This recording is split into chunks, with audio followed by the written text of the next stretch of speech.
আলম নানা যেখানে আমরা আছি সেখানে, আলম নানা যেখানে আমরা আছি সেখানে, আলম নানা যেখানে আমরা আছি সেখানে, আমরা আছি সেখানে। আসসালামু আলাইকুম মুরব্বি, ভালো আছেন? ওয়ালাইকুম সালাম। হ্যাঁ ভালো আছি। কি বাবা মনে হয় কাছে কোনো নির্বাচন জি, সামনে নির্বাচন আগত, সেই জন্য আমি চিন্তা ভাবনা করতেছি আমাদের এই ওয়ার্ড থেকে নির্বাচনটা করার।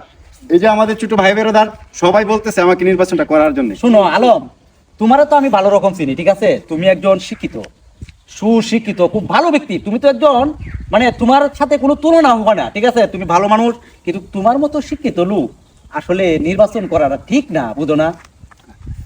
চাচা, আপনি যে কথাটা বলছেন খুব সুন্দর কথা। আমাদের মতো শিক্ষিত লোকেরা আসলে নির্বাচনে আসা ঠিক না, কিন্তু যারা অশিক্ষিত, মূর্খ, সুদগুর, দুর্নীতিবাজ, তারা যে নির্বাচনে আসতেছে তাদেরকে যাতে আমার মতো ব্যক্তি ভোট না দিতে হয়, সেই জন্যই আমি চিন্তা ভাবনা করছি আমি নির্বাচনে অংশগ্রহণ করার পরে আমার ভোটটা তো আমি দিতে পারবো।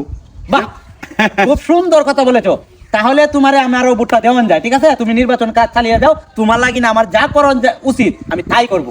দোয়া করেন হ্যাঁ, চাচা, দোয়া করবো। আমি আপনাদেরকে টাকা পয়সা অন্য কিছু দিতে পারবো না। যদি ভালো লাগে, মন থেকে ভালোবাসেন, তাহলে ভোটটা দিয়ে যোগ্য যদি মনে করেন। ঠিক হ্যাঁ আছে? হ্যাঁ, ধন্যবাদ ধন্যবাদ, ঠিক আছে। জি, আসসালামু আলাইকুম। ওয়ালাইকুম সালাম। আসো। আলম নানা যেখানে আমরা আছি সেখানে, আলম না, সুন্দর একটা মানুষ আমরা এখন পাইছি, ভোটটা দিলে কাজে লাগবো। শিক্ষিত আছে, সবকিছু বুঝবো।